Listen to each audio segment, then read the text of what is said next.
Court is now in session. Today's case involves a sister who thought her pregnancy was a golden ticket to my front door, and a mother who was willing to bankrupt me to make it happen. They didn't just want my support, they wanted the keys to my house and every cent of my inheritance. But what they didn't know is that my late father left me a security system from beyond the grave that was about to blow their entire plan apart. You are the jury today. As you listen to the evidence, I want you to tell me, was I wrong to evict my own pregnant sister, or did she finally get exactly what she deserved? Drop your verdict in the comments, I'll be hearting the best ones. Let's dive into the evidence. My name is Alex.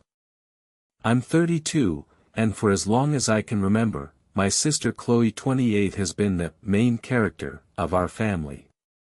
Chloe is beautiful, charismatic, and has never worked a day in her life. My parents, particularly my mother, treated her like a porcelain doll. Meanwhile, I was the reliable one. I worked through college, saved every penny, and eventually became a successful software engineer. 3 years ago, our father passed away. It was devastating. He was the only one who saw Chloe's entitlement for what it was. Before he died, he left me a small, heavy metal safe. He told me, "Alex, don't open this unless the family tries to devour you. You'll know when it's time." I put the safe in the back of my closet and forgot about it. I didn't need his money, I had already bought my own house, a beautiful 4-bedroom craftsman in a quiet suburb of Seattle. I worked hard for it. I decorated it. It was my sanctuary. 6 months ago, Chloe announced she was pregnant with her soulmate, a guy named Marcus who had been between jobs for 3 years. At a family Sunday dinner, the atmosphere felt weird. My mom kept looking at me with this forced, sugary smile. "Alex, honey," my mom started, "we've been thinking. Now that Chloe is starting a family, she needs a proper home. Her apartment is so small, and Marcus needs space for his music studio." I nodded slowly. "Yeah, they should definitely look into some suburbs. The market is tough, but they can find something." Chloe chimed in, her voice dripping with fake sweetness. "Actually, Alex, we were thinking about your house. It's too big for one person. You're always working anyway. It makes more sense for us to move in, and you can take over my apartment. It would save us so much money on a mortgage." I laughed. I actually thought it was a joke. But nobody else was laughing. "You're serious?"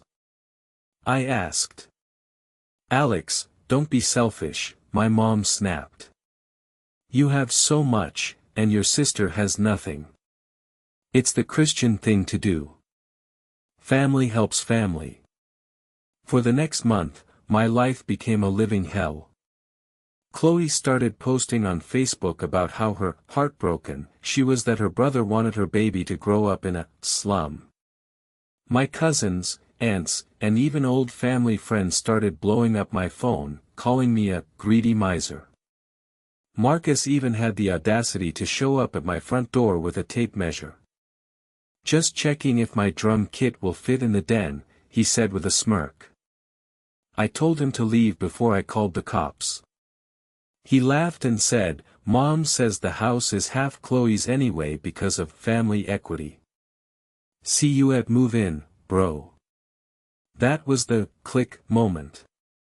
They weren't just asking, they were planning a takeover. I remembered the safe. I pulled the safe out of the closet. It took me an hour to find the key Dad had hidden in his old watch box. When it clicked open, I didn't find gold bars or stacks of cash. I found a thick legal envelope and a USB drive. The envelope contained a letter of intent and a secondary, private will that had been notarized but not yet filed. My dad had known my mom would try to liquidate his assets to fund Chloe's lifestyle. I plugged the USB drive into my laptop. It was a video of my dad, sitting in his favorite chair, looking tired but sharp. "Alex," he said into the camera. "If you're watching this, it means your mother and sister have finally crossed the line. They think I left everything to your mother. They don't know I moved the ownership of the family's mountain cabin and the rental properties into a trust that only you control. I did this because I knew Chloe would blow through it in a year, and your mother would let her. Use this as your shield." But there was more.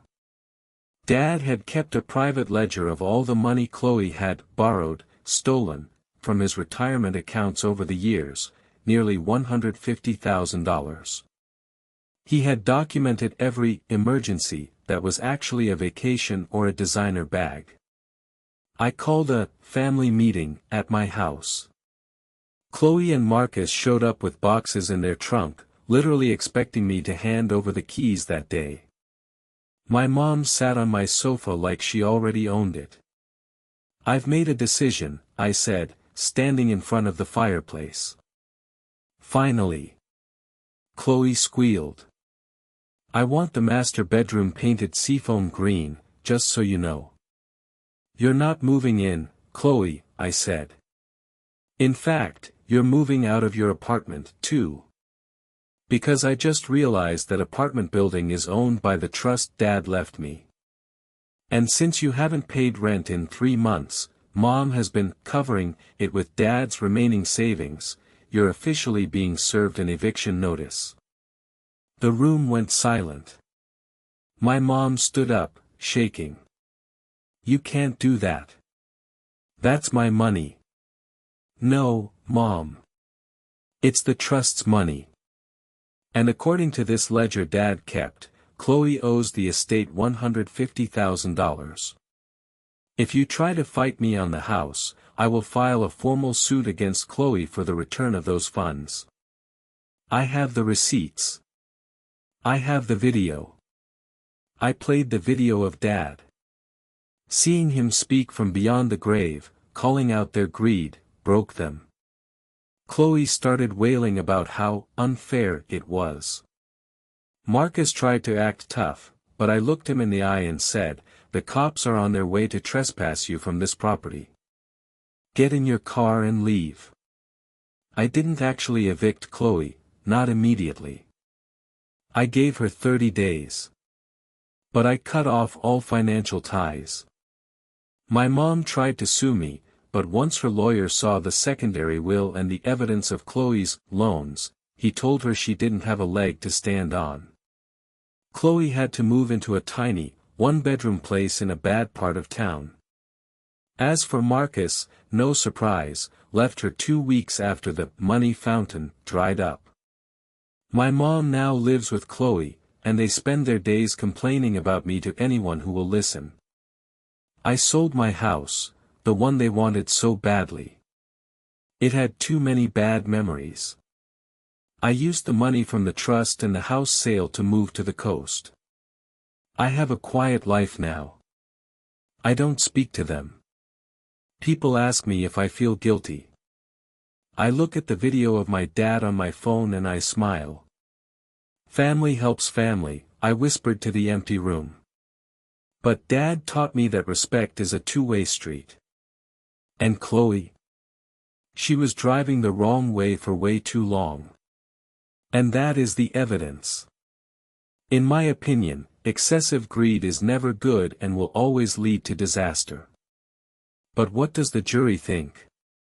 Was this justice, or did he go too far? Drop your verdict below, and don't forget to subscribe to join the Reddit tribunal. Case closed.